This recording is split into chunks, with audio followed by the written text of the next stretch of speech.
Hello and welcome. Today we have Tristin Storme with us.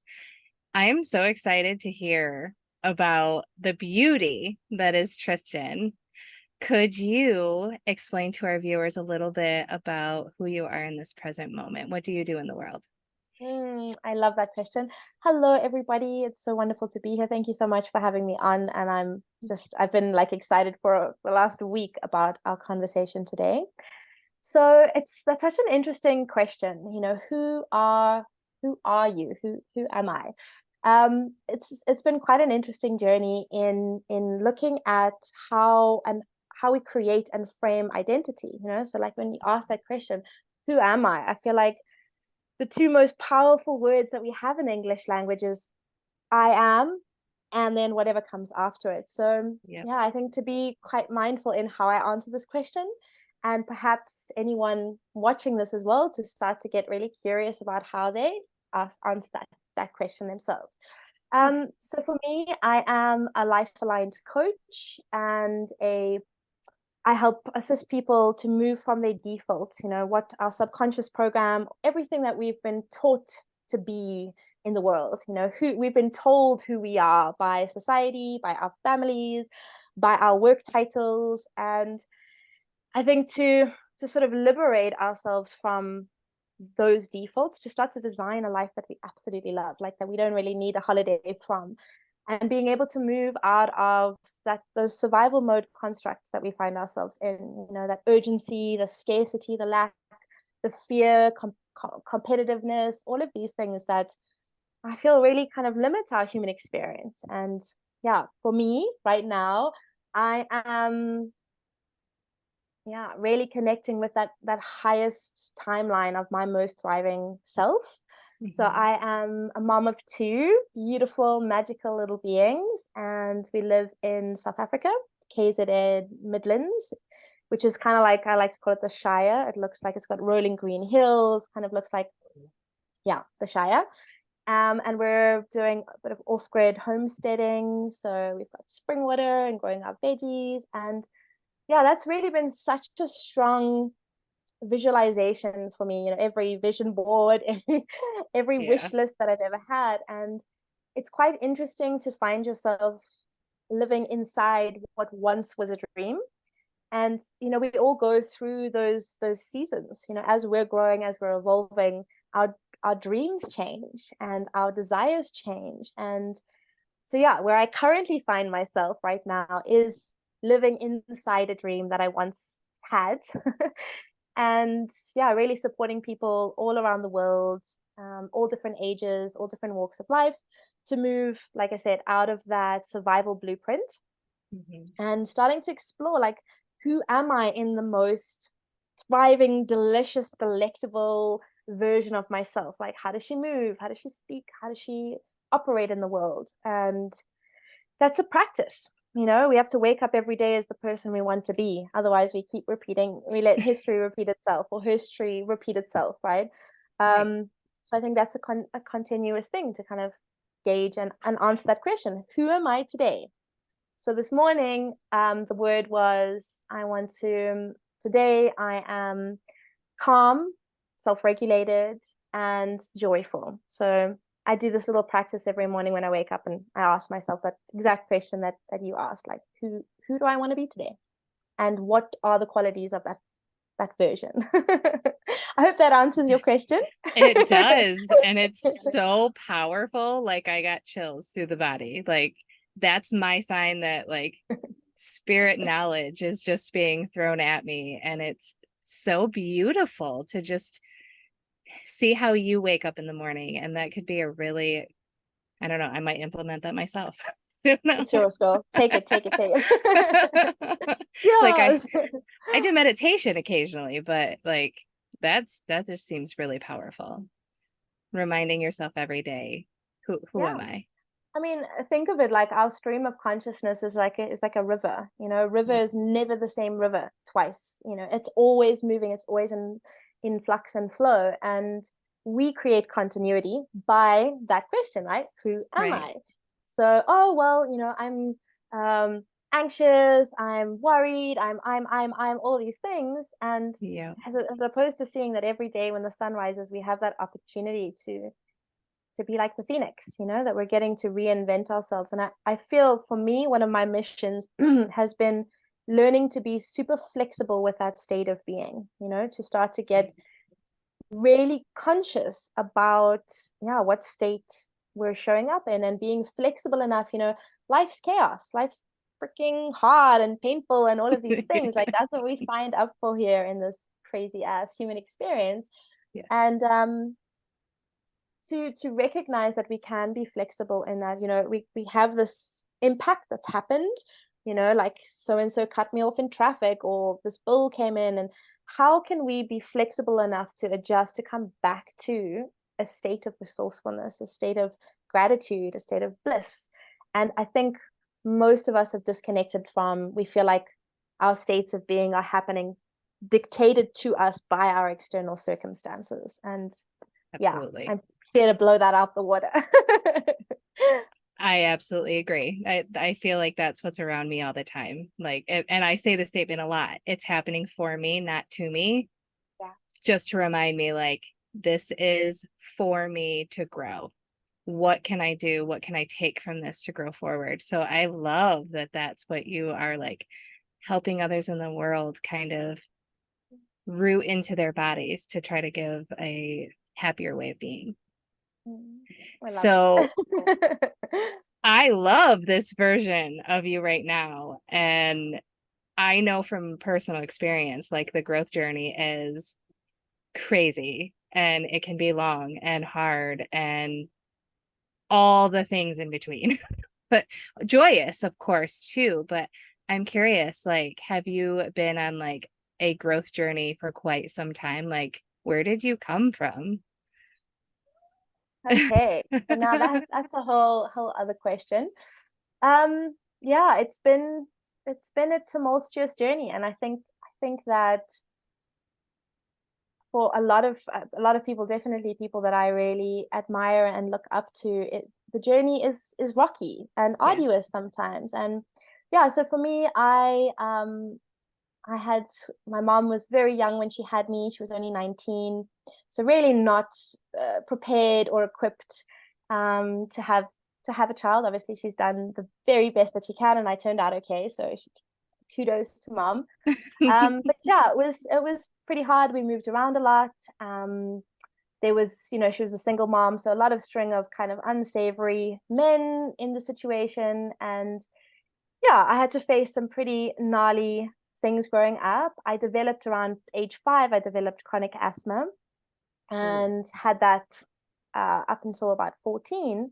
So in and out of hospital, I was kind of like that nerdy, sick kid with my asthma pump around my neck. So I couldn't really play sports, never really felt embodied. And I think one of the biggest things that I took from that experience was that feeling of like powerlessness, is here's this doctor telling me what's wrong with me and what medication I need to have. And yeah, really feeling dictated to. And I Right. think I developed a pretty severe anti-authority complex because of that. And, later, like, obviously had to go through the rebellious phase, teen rebellious phase of that.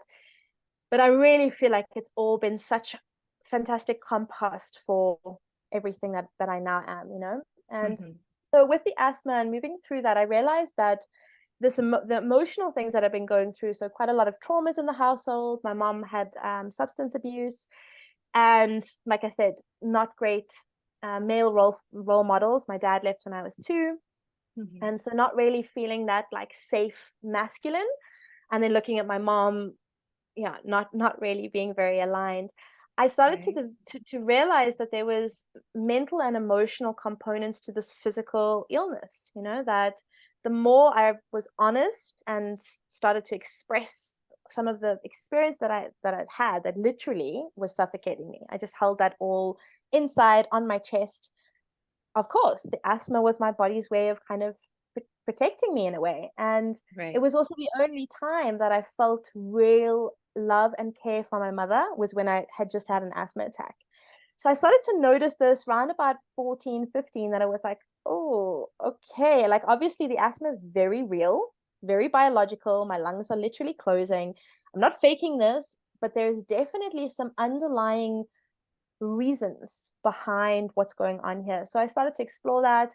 Around 16, I started weaning myself. I was like, no more cortisone. My kidneys were pretty taxed out. Right. Um, and yeah, I just started looking at alternative therapies, different ways of being able to manage the asthma through herbs, going, starting therapy, starting my self-development journey around that age. And that has kind of been a lot, yeah, from then, from around about 16, a quest, almost like a, I want to find the most potent, powerful tools to really understand that mind body connection, mind body spirit connection. I feel like everything's so compartmentalized. You go to this specialist to look at your like toes, and then you go to this Yep. specialist to, and everything just feels so separate. And for me, I was like, no, but like, where's the alignment point? Like, where's the intersection? Like, that's where the information is. It's like where these things overlap, you know? Right. Um, yeah, so I left school and started finding some tools. 10 years of tool finding, and like at every time I kind of hit a bit of a wall and was like, okay, but this is maybe a little bit too esoteric. I want like more science. Then I'd kind of go in there and I'd be like, okay, no, this is a bit too like logical. Like, let's go back to spirit. And I feel like it's been quite a beautiful unfolding of just every time like the tools were revealed, and I think they'll continue to, because I love Yes. learning and I just have such a love of learning. But yeah, that's kind of been the process. And one of my great biggest dreams was to travel the world. I'd grown up in the same sort of little town. We move around a lot when I was super young, but then lived in the same house. And I was like, I just want to see the world. I want to like expand my horizons. I want to have a lot of influence, lots of different cultural influences. And so yeah, I made this vision board, my first ever vision board of like all the places I wanted to travel. I had no money at the time. It Right. wasn't like a realistic like dream at all. But I was like, hey, these are all the things that I want to do. And yeah, over the course of that was probably 22, 23. I made it about 22, 23, bought a one-way ticket to Greece and ended up traveling for 3 years, and that vision board was packed in a box, didn't see it. When I came back after 3 years, I didn't come home for 3 years. I'm South African for anyone who's watching. Our passports are like pretty rubbish.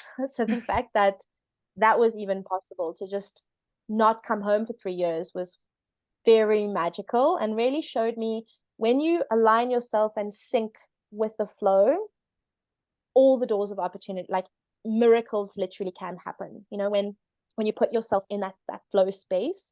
And it did. I came back and I remember looking at that vision board and being like, holy crap, I Machu Picchu was on there, and Jordan, being able to see Petra, and all these like real ancient sites that I had such a connection to, I'd seen with like very little money, as a traveler, and like just crazy. I still want to write a book about it because like a lot of it was very crazy and and quite unbelievable. But yeah, and then came back and was ready to ground, met my husband, and then started this new dream that I'm currently in. So yeah. I love that. That is so inspiring.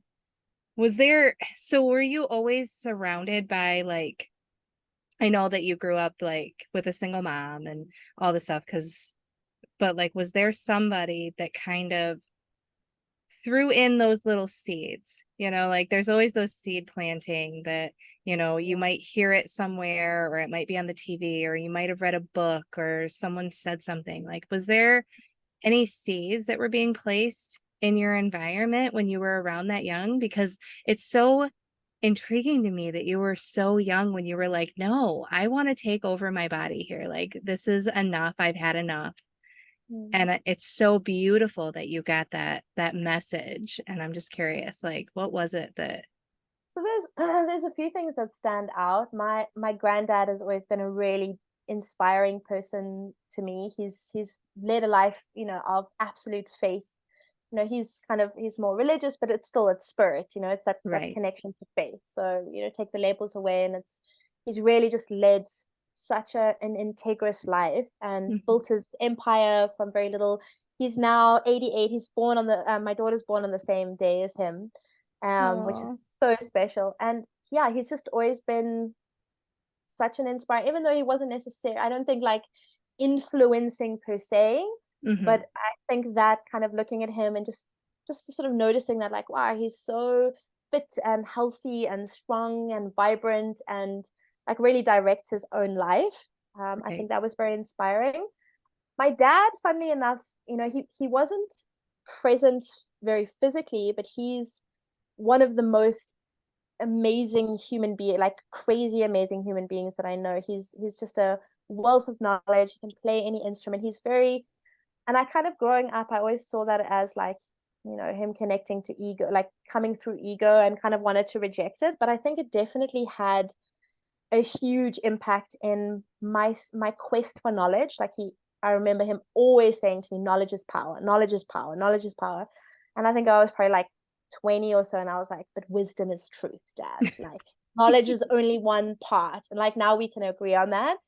But I think that seeker in me, that like desire for knowledge and to understand, and it definitely got those genes from him. And then yeah, I mean there's always like a teacher or a book that comes, there's, yeah, definitely a lot of those influences, but hard to pinpoint like an exact thing. Right. But Lots all of of little those, messages, yes. yeah, all of those make the piece of the puzzle though, because it just shines a light to, you can take a look around you and see messages in everything. And you don't have to necessarily do it like everybody else, but you can take what resonates and just create your reality. Excuse me. Create a reality that is so beautifully unique and yours, but also rooted in, these are my people and this is what they did. And then here's what I'm going to do. I'm going to take that and do something completely different with it. Exactly. It's such a beautiful message. And even with your dad not being very present, like you still gained something So much. beautiful from him. And that's just beautiful too. I don't know. It's just, I can feel the love and I can feel the support, even if it wasn't what, either society or what we necessarily want and expect Once. out of our loved ones. Mm. But it's still support in the best way they knew how. And it's, I don't know. My favorite word is beautiful because it's like the deepest meaning I have of like, this is this life that we get to live. Yeah. And I love the word beautiful. Yeah. I think just to what you said there, sort of struck a chord. I think one of the most influential, just in terms of, I felt very unsafe in the environment growing. Like in my body, I didn't feel safe in the Right. environment, and my gran was definitely the most loving and present and support. I remember like going to sleep at night feeling so scared, and she would lie on the phone with me, and just like talk me to sleep. So that definitely has had a huge impact on me in terms of knowing, like when I think of safety, and this is something I do with my clients often, is because the opposite of survival mode is feeling truly safe. Right. To be able to thrive, we have to feel safe, and a lot of us have lost touch with what safe actually feels like. So we Right. keep defaulting to fear because that's what's most known, most visceral to our nervous system, to our minds. And Yes. so, we kind of need to think about like what does safe feel like? And for me, safe is like curled up on, like, using my granny's, she had these big boobies, like using them as pillows and kind of like snuggling in there and just feeling like just that complete, like, in this moment, nothing could touch me. What is that for you? Like, what is safe for you? Like, what is that feeling? Safe for me, really, I think is just feeling like I can share what's on my heart. Like I'm going to be able to say what I've got to say and not be attacked, because like that was my childhood. It wasn't intentional, but there was a lot of anger and like, I'm the parent, you're the kid, you don't have a voice or an opinion.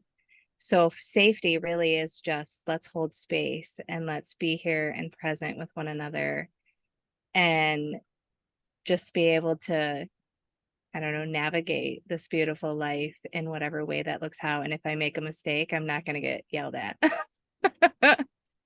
I love, and I mean, that makes total sense to me why authenticity is such a high value for you, you know, because it is. Absolutely. It's just that, like, being able to be completely and utterly yourself without those ramifications that, you know, we do. Our parents unintentionally condition us to believe that Yep. it's not safe to express ourselves for their own stuff. I think, like, as a parent now, I can reflect and be like, that was really hard. Like, I Yeah. can imagine, like, and I've got a loving, amazing, supportive, fantastic husband. So I can't even fathom how challenging that is to just feel so inundated by stress and overwhelm.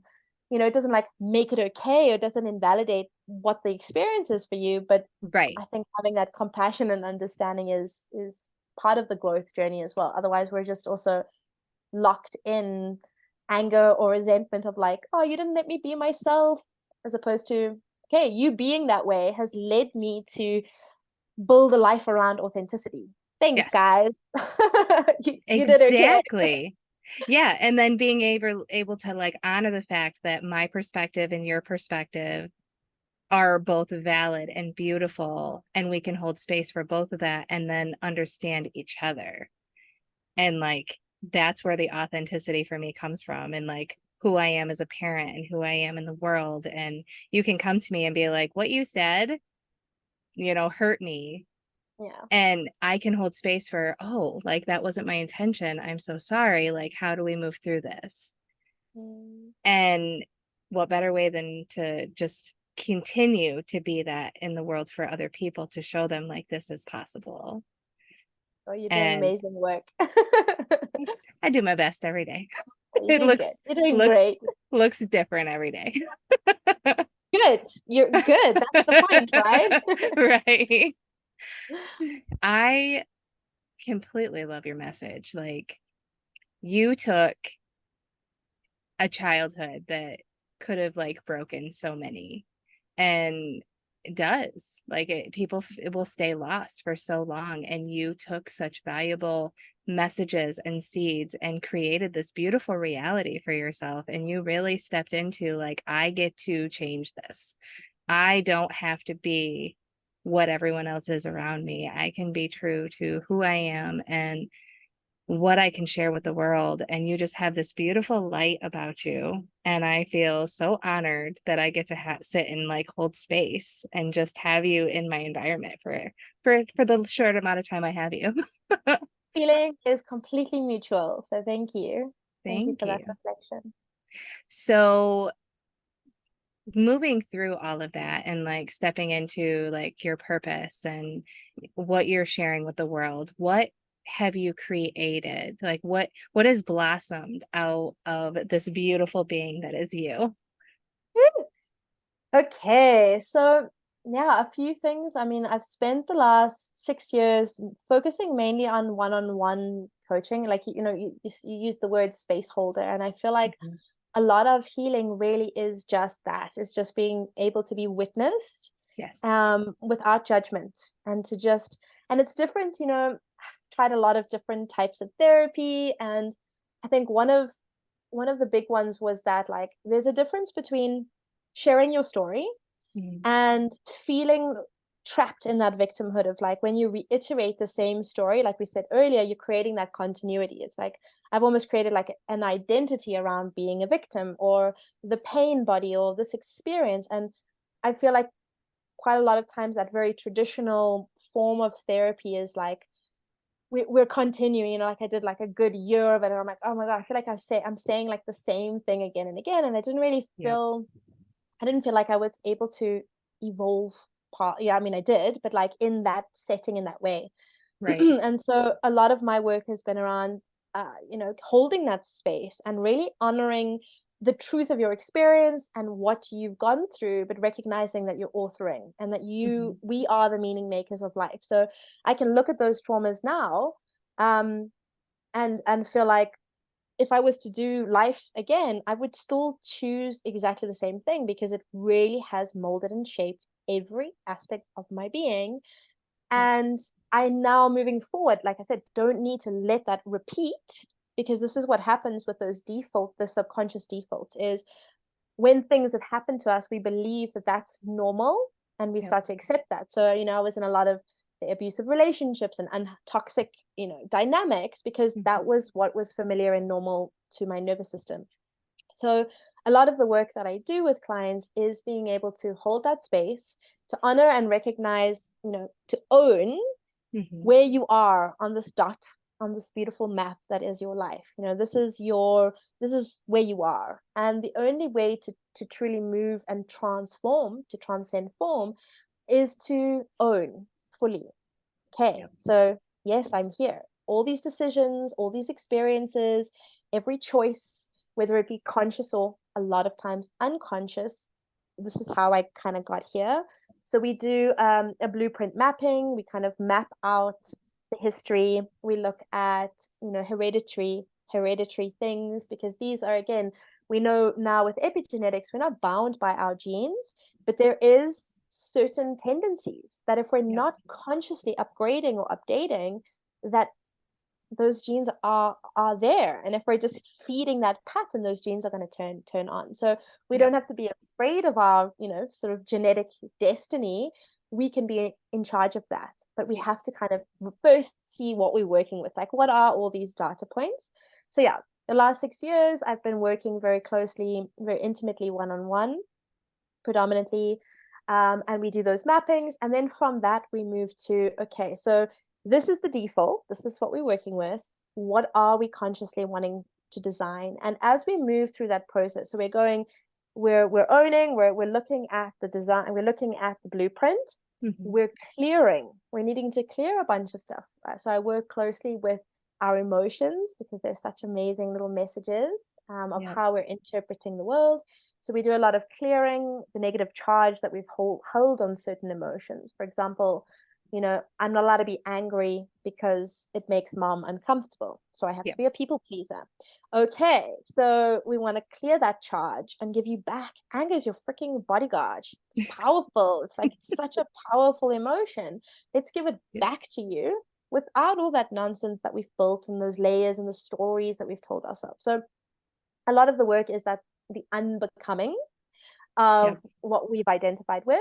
And then very much, and we do this in conjunction with okay, so if we're unbecoming this, then what are we actually wanting to feed? What is this version? How does she walk, talk, move? What does she believe about the world? And starting to build these conscious states of being. So that's kind of been the work for the last 6 years, last over a decade, collecting tools, but I had a lot of imposter syndrome, a lot of fear around really stepping into my offering, because I feel like in this work it's challenging to feel like, okay, but I really want to be humble and authentic and but letting source move through you and sort of stepping out of your own way and allowing it to move through. So that was I think a big block for a lot of the time, was just that fear of letting it through. And recently in the last couple of years, I've moved also just wanting to have a greater impact and reach more people. I've started transitioning into more group work, and creating online, self-study courses so people can really do it in their own time. And, I feel like we become a little bit, I noticed with clients that there's like a bit of a dependency, because it's like you step into a session and you're like, oh, I walk out of it feeling amazing and empowered and strong. And then life happens and I move out of alignment and I forget. And then, so I'd have these my amazing clients that always know that they can reach out and find alignment again there. But I wanted to start making things that were more accessible, that it was like, here's my toolbox. It is mine and I can reach for it whenever I need. I'm not so dependent on external things. And so I developed Wayfinder, which is exactly that. It's just an amazing toolbox of how to really go within and recognize that you have the answers. No one can tell you what's right or wrong for you. Like,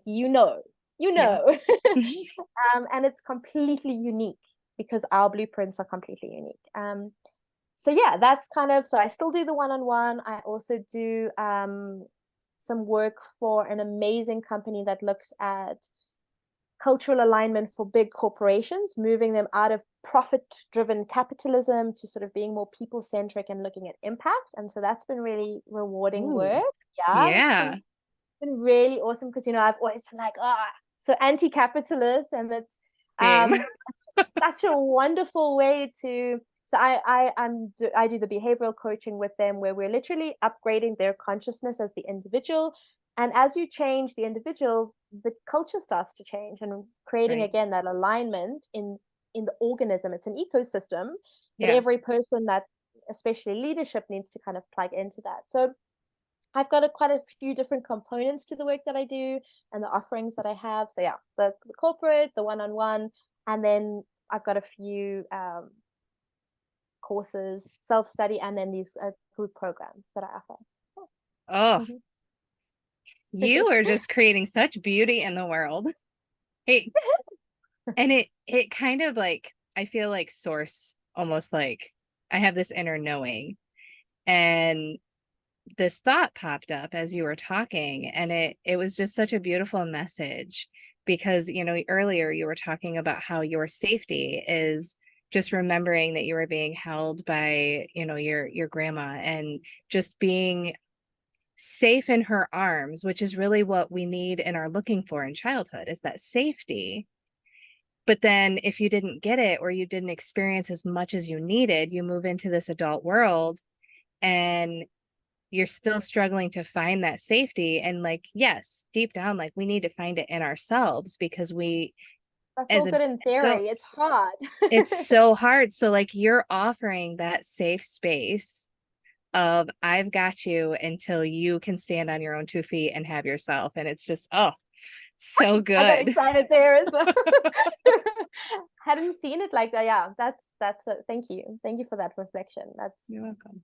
yeah, because I don't know. I think it is really just, especially with the world changing. You know, we've just gone through COVID, and like the world is really AI. Everything's like so intense right now, Yes. and Yeah. you know, we especially I hear a lot in the self-development community. It's like you gotta fulfill yourself and like find all things, and that is, it is great in theory, and it is true. It is Yes. true. Yeah. But if we don't have those tools, and like I said, I think in our little pre-chat, when we were having a little chat before, is we don't, we haven't been given, we weren't taught this stuff. How are you supposed to Yep. know something you weren't taught? It's like, Absolutely. you know, if you weren't taught about like ancient Greece and someone pop quizzes you, you're not going to know. So yes, we have this intrinsic knowing, but we can only tap into that from thrival mode, from our divine connection mode. We can't do that from survival mode. So Yeah, saying to absolutely. someone who's in survival mode, like, oh, you just have to like fulfill, you know, fill your own cup and like deal with, is, it's like, it's quite mean, right? Because the person just is left feeling so utterly inadequate and so incapable. And so, you know, like, and that doesn't really help the self-esteem building at all, because they're like, No. okay, but what do I do? How, what does this even feel like? Where do I start? And, you know, like we were talking about, it really starts with being able to bear witness to yourself in a Yep. non-judgmental, safe container, in a beautiful way where you can see those really harsh truths about yourself. It's like, it's not Mhm. comfortable to be like, oh, you know, like I've been enabling narcissistic behavior my whole life because I've been like, that's a hard thing to own and to look at, because from our victim state, it's the world happening to me. This thing happened Yep. to me. I have no control, I have no power, Yep. and it just is, this is life. And then that becomes a belief construct, and our behavior comes from those beliefs. And so we almost create a little bit of a self-fulfilling prophecy every time it Mhm. happens, like, oh, but you see, this person was an asshole and no one can be trusted, and this is just life, as opposed Yeah. to really going, what are my filters? What lens am I looking at life through? What am I saying? How am I moving? How am I operating in this world? You know? And I think Absolutely. it's quite empowering to recognize if it's me, I can change me. If it's the world, I can't do anything about that, you Right. know? Absolutely. And it's just a powerful message of like, starting small. Like, just Baby with steps. the mindset, those little baby steps of who am I? Who do I want to be? How can I make a tiny step towards that each and every day? And it takes that pressure off of like, I need to change all these things and then rubber band back to who I was in What survival mode. the default? Yeah, well, that's the thing Yep. is like we will and we do. I kind of see self-development as like we're conscious, we're spiraling. We have Mm-hmm. this negative connotation to like, oh my God, I'm spiraling. We're always spiraling, we're evolving, we're moving upwards. But as we spiral up, we're about to expand to our next level, we hit the bottom of that rung. Right. And often it's in that moment that we're like, I'm exactly the same as, like no change. I've been doing all the work and like nothing's working. What's wrong with me? As opposed to recognizing, okay, so I'm here. I'm needing to look at some stuff. I'm having a little dark night of the soul. It Yeah. doesn't need to be so scary. Like, I love to look. One of my favorite things to do is reframing. I think Mm-hmm. I've become my clients call me the reframe queen because I'm very good at being able to take. And there's a difference between, and I want to highlight this because I feel like there's a lot of toxic positivity, especially Yes. in new age esoteric communities, is this kind of like just positive thinking, and we just gotta like focus on what's positive, as opposed to like that invalidates the pain. If you're Yes. feeling sad and you're saying like trying to say your affirmations and like get out of sad because there's a judgment, there's an invalidation of that emotion, and Yes. whatever we're resisting is going to persist. It's going to keep showing up, and it's going to keep the message, the alarm is going to keep getting louder and a bit more intense if we ignoring it in that way. And so a lot of this work is about recognizing when I have that dark night of the soul.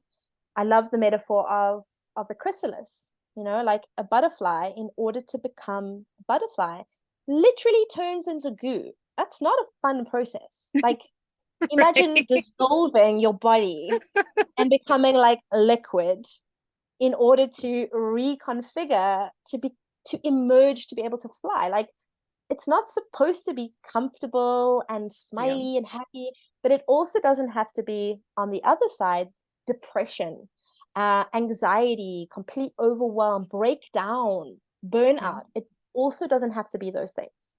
And Right.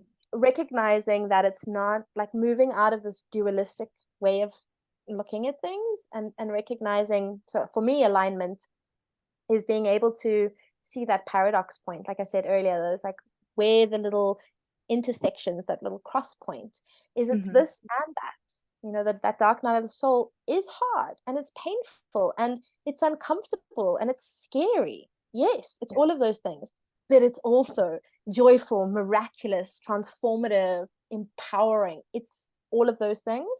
And I feel like when we look at it in that way, we don't have to be so afraid, because it's inevitable, right? Like, in order to Right. expand, to become that next butterfly, the next version, or a snake, we have to shed the skin. Every time we grow, there is a loss, and a Yep. loss requires a grief. If we're Yes. just trying to like, it's fine, I'm growing, we I don't know. I feel like we miss a lot of the beauty in that pain, the beauty in the I'm using your special word, that yeah, that it's beautiful pain, Yes. beautiful, if we can learn. And this is a cultivation of that mindset shift. Right. And well, and honoring the fact that the emotions are there to help us move through or like move forward, to understand what it is that we're going through. Because like even going through a breakup, like if you were the one that initiated the breakup, you're still going to have grief. Of Like course. you might have relief, you might feel great, like I finally stepped away, but the grief still is going to be there, and that's okay. Yeah. And it's normal, and it's your release system, and just move through it and find the joy on the other side. And I love that that's like 100% the message that you are sharing, and you have these programs to help people like tap back into that. Excuse me. Like, oh, I'm getting like emotional a little bit because it's just Good. What so, emotion? What emotions coming up for you here? yes. Like, what is that? What is that?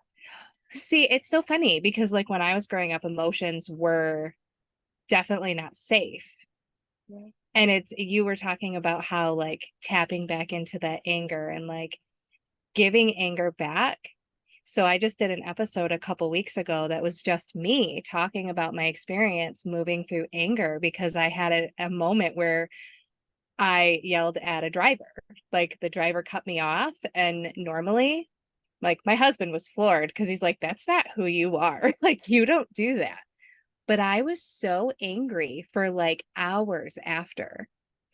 And I really had to tap into like, why am I feeling that today? And then I realized like it was letting me know that I still had work to do with like giving me the anger back, because anger is a messenger. It is a way of showing me like what it is that I needed to do. And I needed to honor my energy. I hadn't been doing the work of releasing. And, my son was in the car and don't you hurt my son. So I was Mama mama lion. bearing. Yep. Yeah. So like it was Yeah. all these beautiful messages, but I didn't realize I still hadn't been like okay to express anger. And Yeah. it's Well, if your so message was it's powerful. not safe. Yeah. Right, right. And it's so powerful to have it back because it's just an emotion. It is Mhm. a guide. It's something that can give us back our power and show us like that we're passionate about something. We care. Yeah. And what we didn't know growing up is that there's a right and wrong way to express anger. Yeah, a resourceful and an unresourceful way of Yep. absolutely, and this is the thing is again, it comes back to just if we don't know, it's kind of Yep. like I find this, especially being a parent, it's that's a whole journey in and of itself. But there's those moments Absolutely. where you're like, just like, what's going on with you? Like Yep. why they don't know. They They have don't no know idea. because they're modeling us. They're modeling how we're reacting. So you're looking up at your parents saying, "Stop yelling, stop having a meltdown," and you're like, "Uh, okay." Like that's a mixed message, right? That's Yes. created an internal conflict because I don't like how you're speaking to me, and even from really small, we can feel those things when something doesn't feel Yes. right for us. We just obviously don't know how, and we don't have the space or the voice. Yep. And I feel like you said something earlier about, if we're not really feeling those or being equipped in childhood, we literally become child adults. We're walking around Absolutely. with this like wounded inner child, like having relationships and like trying to take ourselves super seriously when we have these very and I say immature with not a negative connotation, but really immature reactions to life Yes. and to experiences, and then feeling either guilty about that reaction or feeling justified Yep. in being able to speak to people however we want. And there's a lack of self-awareness there, as opposed to now going, okay, so I did not get any of those tools when I was a child. I have to own that.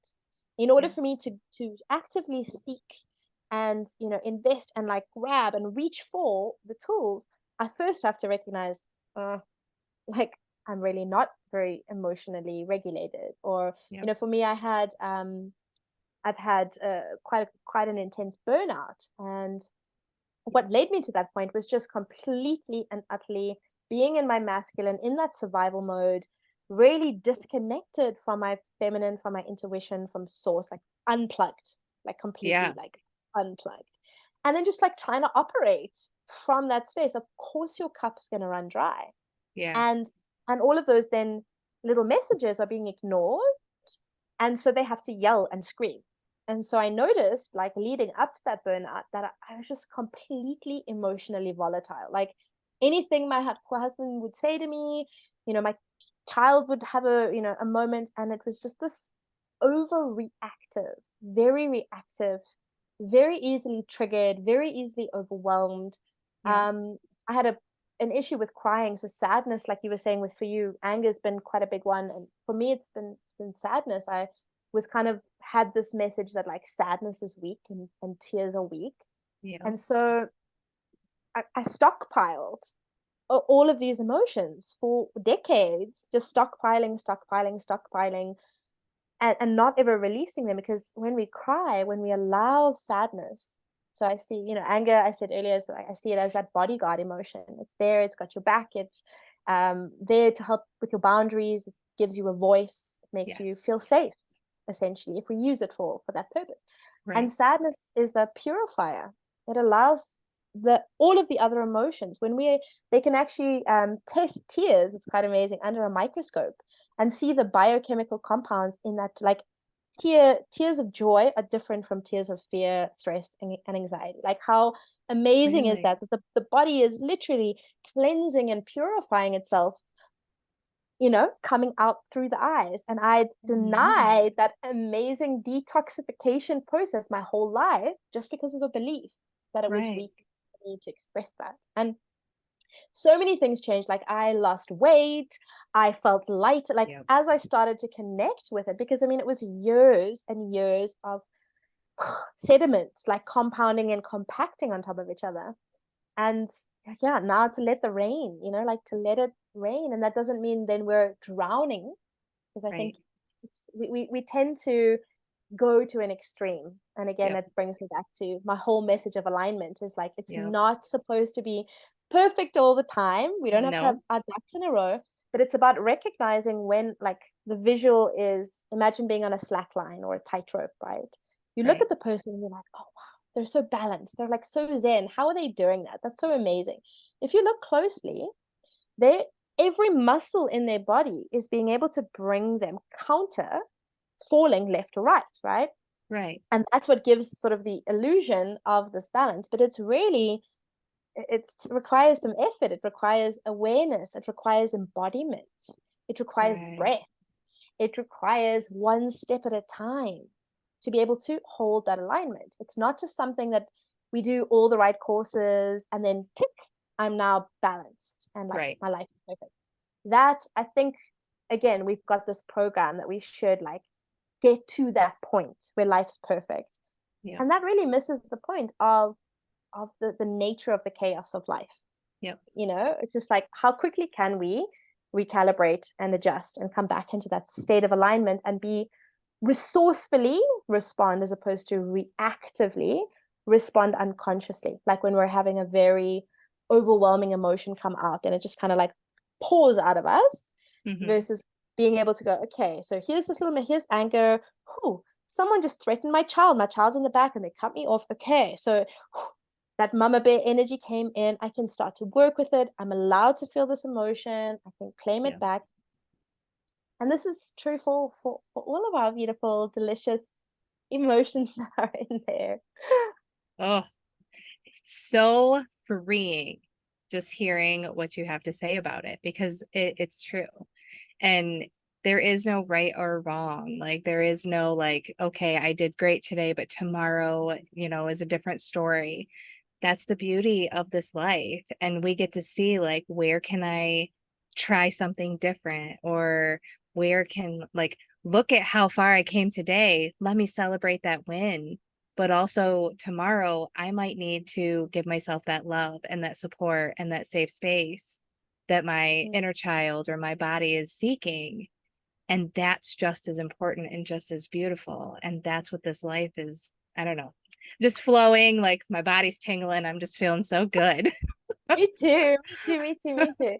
No, and it's so, I mean, this is the thing is I feel like, again, when we're moving in survival mode, we're Yep. not actually able to self-reflect in this way because we're in Yep. that very much, this is happening to me. I don't have control over it. It just is Yep. what it is. I just have to get through the Yep. next moment. There's this, like, almost like our blinkers are on, right? Like we've got our little blinkers. We can't go to a higher mind and innovate and like really take stock of things from that space. Right. And so really that being the starting point, the real starting point is just noticing what mode. And like a little practice that I've started doing now is asking myself, and I mean still with all the work, with all the things, like no bullshit, obviously I'll get very triggered, gonna Yep. get triggered. Someone cuts me off and threatens my child, I'm gonna get triggered. Yep. The difference is it's not about getting to a point that nothing touches us. And I think that puts a lot of pressure on people, again, coming back to that Absolutely. feeling of like I'm supposed to just know and I'm supposed to get it right every time. And it's about recognizing that I can refine that. I can Yep. develop. The thing that I'm developing is my self-awareness. Yeah. And the more self-awareness I have, I can pause. So the practice is kind of going, so instead of responding, there's like a pause, and it's like, what mode am I in currently? And so it will be like, okay, so I've learned to recognize when I'm in survival mode, there's an urgency to what I'm Yep. doing. There's a sense of lack. I'm operating from fear. I'm making this decision because it has to be done now. Right. Anytime I notice that, and it happens, right? It happens. Yep. So anytime I notice that, to have now the practice of the pause of going, okay, so what will happen if I respond right now from the survival mode? And sometimes it's useful. If I'm trying to escape a fire, damn well right, I want to be in survival mode because I need that adrenaline to pump to Yep. my extremities, to pump to my heart, to give me enough oxygen, to get the hell my family out of that. Yep. So it's not about that's bad or that's good. It's about Yes. recognizing, is this the mode right now that I need to be operating from? 90% of the time, it's no. Yeah. 90% of the time, that threat, that anxiety, that overwhelm, that worry is imagined. Yep. Right. So in this Yep. moment, right, that bill needs to be paid at the end of the month. I'm worrying or stressing about it in this present moment. And actually, me switching to divine resourceful mode is going to find the most creative, miraculous, delicious ways to solve the problem. But Yes. if I'm trying to force that from the survival mode now, I'm going to just keep getting more worry, more stress, more anxiety, more overwhelm. And then that's, for me, really is kind of hell, like this perpetual suffering that we find ourselves in, you know? I love the way you framed it because it's so true. Like just realizing like a lot of people talk about, you're living in survival mode or you're thriving. Like I do as well, but I've never heard it framed the way you just stated it. Like we are responding from a place of survival in certain areas, like someone who has never been on a Zoom call before. Like I know my son, he gets really Yeah. like amped up. He doesn't like to be visible on camera. And he responds from a place of survival mode. And like, I don't know, having that in the thought process of being able to recognize almost gives you this power of like, I see it now. Like if I see it, if I understand it, then I can change it.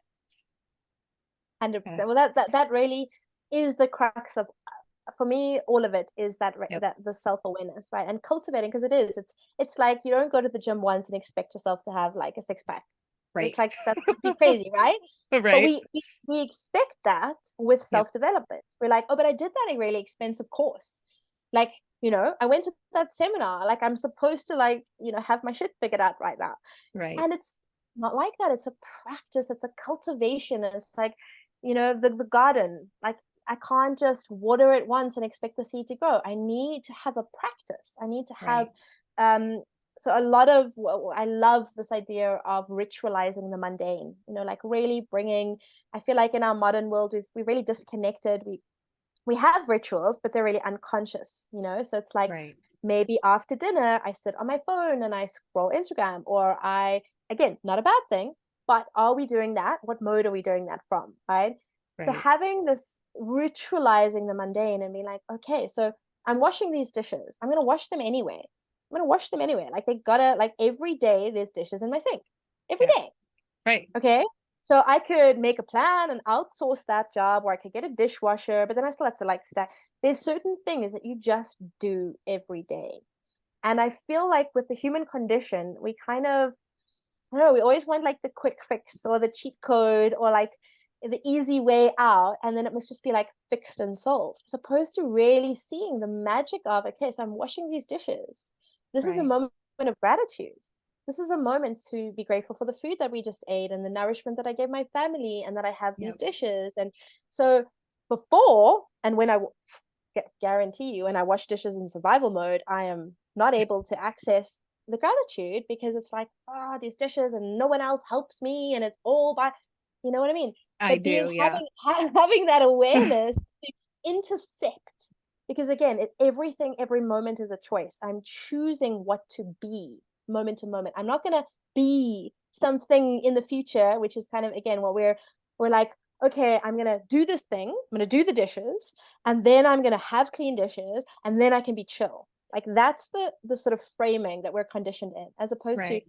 be, do, be, and then do from a place of being, and then Right. have, right? And Right. for me, that switch mentally has been a complete game changer, because now I recognize, so it's not about the doing of these dishes. I'm using the Right. dishes analogy because perhaps we can relate to it. Is I'm being. So what am I wanting to be while I do this thing? I'm wanting to be grateful because I want to Right. be a grateful person. I want to cultivate gratitude in every, like, that's intrinsically what I want to be, is grateful. Right.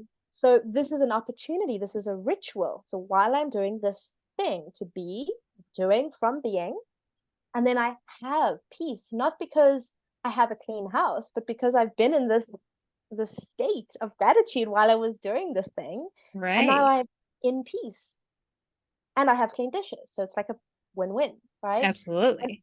but looking at where in your, because we have so, a lot of people, I hear so many, I don't have time. I don't have time to do rituals. I don't have time to do this work. That is the survival mode, is that urgency, right? You Right. do. We all have the same amount of time. Yep. We think of how much time we spend escaping our emotions, numbing Mhm. ourselves. If we spent even just a fraction of that, like just turning the lens in, Yeah. we would find all the gifts, all the answers, all the like solutions to the so-called problems, just by being able to flip that lens and pause for a minute. Oh, I could talk about this I further. no, I love it. I'm the same. That's why I started this podcast. Like I love hearing what brings like passion in somebody else. And like I can feel your passion just radiating off of you. And your message is just so beautiful. And like as I'm listening, I'm creating these new pathways in my head and like connecting things that I've learned and realizing like it fits other things. So in your perspective, like from where you teach and where you're at and like how you feel about emotions and what you know, so what I like kind of piece together is when you're in that survival mode, you can also like remind yourself that you're also in an emotional state. And the emotions, like trying to make a logical or healthy choice for yourself is almost impossible because our brain can only like work, like we have 10 levels. So if we're even, like we've got 5 in logic, 5 in emotion. But if you're 10 in emotions, that means you have nothing left for logical decisions, which is what I consider like blackout angry, where you make really bad choices. So, like, while you're talking about that dishes analogy, all I could think is like, oh, I'm doing it in survival and I'm mad that my family's not helping me. I'm emotional. My emotions are letting me know like I need to take care of my body real quick. I need to find that emotional regulation to be able to move forward. And oh, like I just made my brain feel really good. Yummy, yummy, yummy. That Yeah. that is that's what I love. I love about that, the sort of the art of reframing, is recognizing that we can see things from, I mean, I could use 500 different metaphors, and each one would cause a sort of different feeling Yep. in your body. And I feel like, again, when we're in that survival mode, like you say, Hmm. what's interesting, and I'm a bit of a neuroscience geek. I love understanding the logical aspect because I love spirit, energy, quantum physics, but I want to understand, like, okay, but like very practically, like what is going Same. on. Yep. It's a different part of the brain that's being activated when we're having a high emotion. We're in the limbic brain. We're having a Hmm. very intense, we can't access our Yep. prefrontal cortex. We can't think like literally, it's not computing. And so again, coming back to a point of neutrality, we can call it neutrality, we can call it equilibrium, equanimity, or alignment, is that moment of pause where I recognize, okay, so where am I? Yep. Like if you can just that, like only that as a tool, if we can just start to practice that self-awareness of just checking where we are. And like you said, for you, if I'm in an emotional response and feeling like no one cares, my family's not supporting me, I'm in that frame. I'm also identifying. I now become the feeling. Yep. And this is what's really interesting, and how we create these emotional feedback loop. And I'm going to use the word addiction, and I Yep. know that might land for some people in some way, and I just invite that to land, because it is. The Yes. body literally becomes addicted to stress. So I grew up in a very volatile environment, and my nervous system was always waiting for the next like whack, or high volume. So I'm used to that. My Hmm. husband, most like calm, he's like literally the embodiment and epitome of safety. And we've been together almost 8 years now. Trust me, drama queen over here. When things were too good, too calm, too okay, the You'd pot stir would the need to be pot. stirred, because it wasn't my body didn't feel safe in calm, which is ironic, Yeah. right? Because we all think like, oh, safe is really calm and peaceful and joyful. And for, especially if you've had, a traumatic background, it's not. And so Yes. the Yep. mind's like, oh, but I should be enjoying this like quiet downtime moment, but actually this downtime moment makes me feel anxious, and that's why I'm washing the dishes in a huff, because I Yep. feel like I need to be busy, because that gives me a sense of like purpose, or like I'm Yes. doing something. But if we're not understanding where that we're operating from, it Yep. doesn't matter how many tools we have. We only have resources available to the state that we're in. When you're in survival mode, you can't access all those millions of courses that you've done. Right. You can't. The Yeah. only juncture point there is to recognize I'm operating in survival mode right now. And Yep. that's okay. And that is okay. That's the truth of this moment. It's not permanent. This is what it is. This is the truth of it. I'm not going to bullshit Yep. myself. I'm not going to, this is what it is in this moment. And it's from that moment, that pause, that we have access to our free will choice again. Yes. And the more times we choose to, you know what, I'm not going to do the dishes from the survival mode, because it's me creating the urgency. No one will die if the Yep. dishes stay. But that's what it feels like, right? It's like, if it doesn't get Yes. done, it feels like it's a mess. If it feels like it's a mess, it's chaos. If it's chaos, I can't relax. Yep.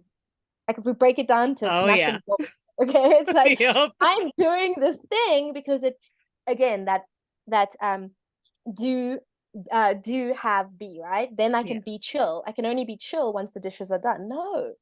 What does it feel like to be chill? So what I've noticed is, even being able to pause enough and step back and say, you know what, I'm not gonna do the dishes. I'm gonna go and actually take a bath. Yep.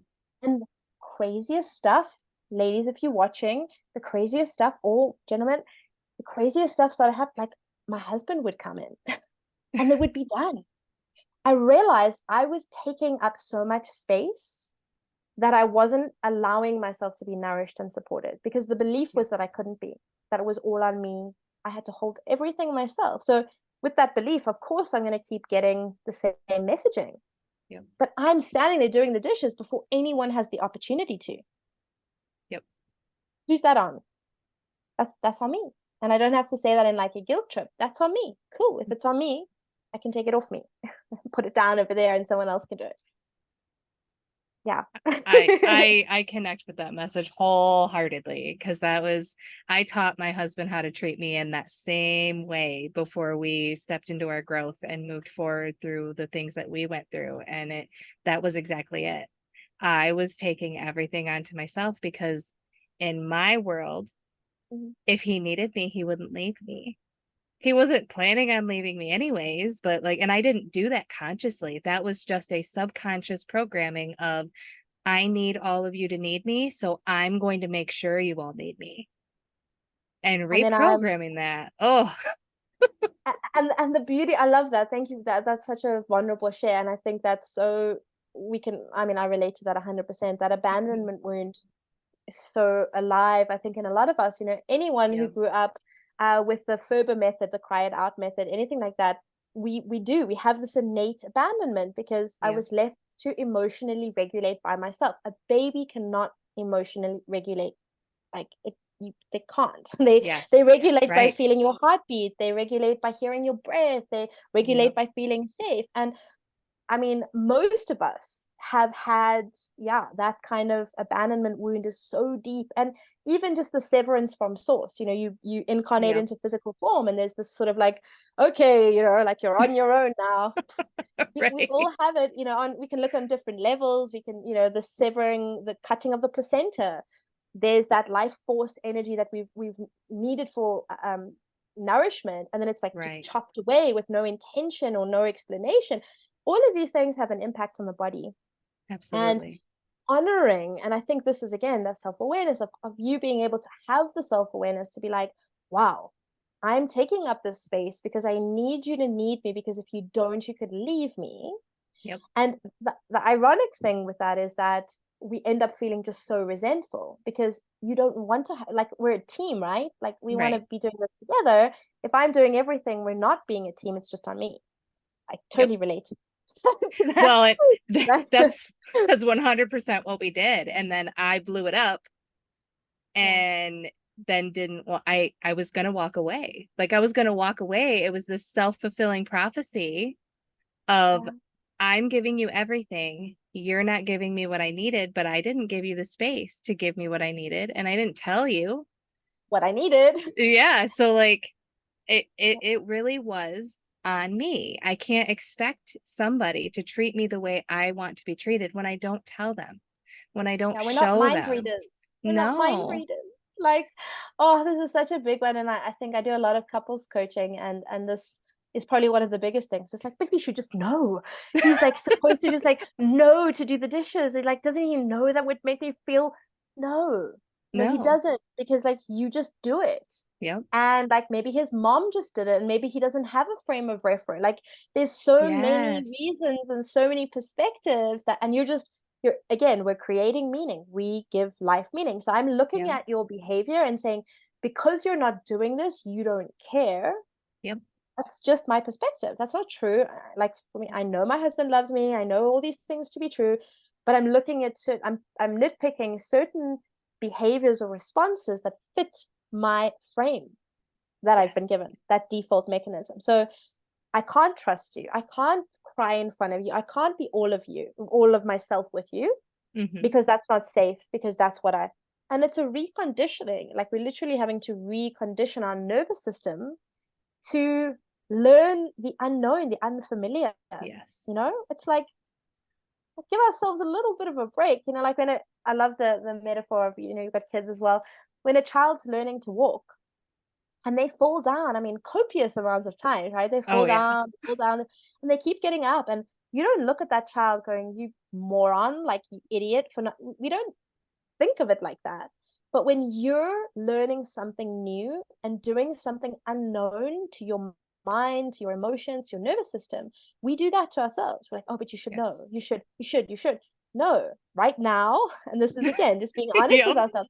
Hey, I am an infant right now in my emotional development, and I am falling and I am reacting, and that is okay, because I'm getting better and better, and I'm feeling better on my feet. You know what I mean? Like give ourselves a Right. little bit of spaciousness to recognize that it's unfamiliar, it's unknown, and it takes some adjustment. Yes. Oh, you are just such a beautiful ray of sunshine. Like I am so grateful that you shared your story and just shared all these tools that I mean gave my body chills through the entire thing. So like I already know like that's my body's way of telling me this is all good. Yeah. These are messages. You better think on this later because it is gold. Love it. Um, do you have any like do you have like one thing? Like if you had to look at somebody and you only get one thing from me that's going to help you the best right now, Mhm. what would you tell them? Lead with curiosity, cultivate curiosity. Like I get a little emotional at that, because I feel, we lead with judgment. We Yes. lead with judgment. And when you start to, so I mean, even just asking yourself, so like, what's the difference between judgment and curiosity? Like, how would you know the difference in your body, right? And for most people, this is very unfamiliar because we're so used to feeling critical or judgmental. But so Right. for me, it's like very much aligned with your message. Curiosity is that sort of childlike wonder, that authenticity, that curious. I'm just like, Yes. I don't know. I don't know. And like, it's actually okay not to know and like not to have everything figured out and to just own where I am and not be afraid of how high the mountain is because I just want to get curious about what's the next step. Like, what's that one next step? And if I can lead with that curiosity, then self awareness automatically feels like it has more spaciousness because um, if I'm being all judgy, do you think I'm going to want to be with myself and be aware if I'm like being very hypercritical? No. But if I'm Right. like, hey, babe, what's going on? Why are we feeling so activated? It's a lot of emotions going on in the body. Like, let's get curious. I'm more likely to stick around and listen to myself and investigate and explore. It's an Right. adventure. And I think that, like, for me, curiosity is just such a big part of this work. I think, again, in the self development, it's like serious. Like, you got to take your shadow, you got to do shadow work, and you got to do this. And it's like all these things. And it's like, okay, but let's make it fun again. Like, let's Yes. make this fun. Let's lead with curiosity. Let's play more. Let's explore more as opposed to being like, oh my goodness, I'm repeating my intergenerational wounded trauma. And now I'm going to, no, like, okay, oh, yes, I'm repeating my intergenerational trauma. Oh, how interesting. How interesting. And then lead with that. So that really, for anyone watching, that really is like the wish, 15 years ago, someone could have sort of said that to me, just cultivate, because it's an unknown feeling. So Right. play with, ask yourself that question. What does it feel like to lead with curiosity in everything that you do, even in communication and conversation? If I'm curious about you, I'm Right. going to be more open. I'm going to be less defensive or closed because I'm curious. I'm open, you know? You So try yes, to understand where someone else is coming from, and absolutely. Yeah, then you have the connection. absolutely. Yes. I Yeah. love it. You are speaking my language. So there's a question. I really love to hear the answer from everyone that comes on, because this new dream is my baby, and I love it, and it is bringing me such joy, but I'm creating this for the world. So I'm curious that when you hear the phrase the new dream, what does it make you think of? I'm gonna full circle here, and I'm gonna come back to that river metaphor that I shared earlier about recognizing that continuity, right? Like that we can Right. break that continuity by becoming something new. So for me, the new dream is recognizing that there is there is there is always something. There's always something new, but Mhm. really honoring where we are. Like I shared earlier in that I'm currently inside a previous dream. So Right. I'm in the new dream. And in, Absolutely. 2 months time, I'm going to be in another new dream and in another new dream. And I think, yeah, for me, it's about how to consciously design, like an architect, design that new dream. Um, and leave room to be surprised, because I think that that's also a lot of fun, is like so many things that happen, so many things that manifest are like beyond, because your imagination is kind of like the floor of what's possible as Right. opposed to like the ceiling. So yeah, when I hear the new dream, and I think we're doing this on an individual level, Yep. and the all is one and the one is all, right? So as we do it, I feel like when we recognize that us showing up for the new dream in ourselves is being the change in the world. So the more I feel like it's such a monumentous task to think like I need to change the world, but I can change me. I can Yes. create a new dream for me, and in doing so and aligning that to the dream of like what I want my children to experience and the legacy that like I want to leave behind. Like I'm aligning my individual dream to the collective dream. So yeah, that's what comes up for me when I hear new dream. I may or may not have gotten emotional for you. Oh. Great. That touches my heart so much, and it's just such a beautiful message, and I couldn't agree more. Yeah. Well, I you're doing. Thank you for.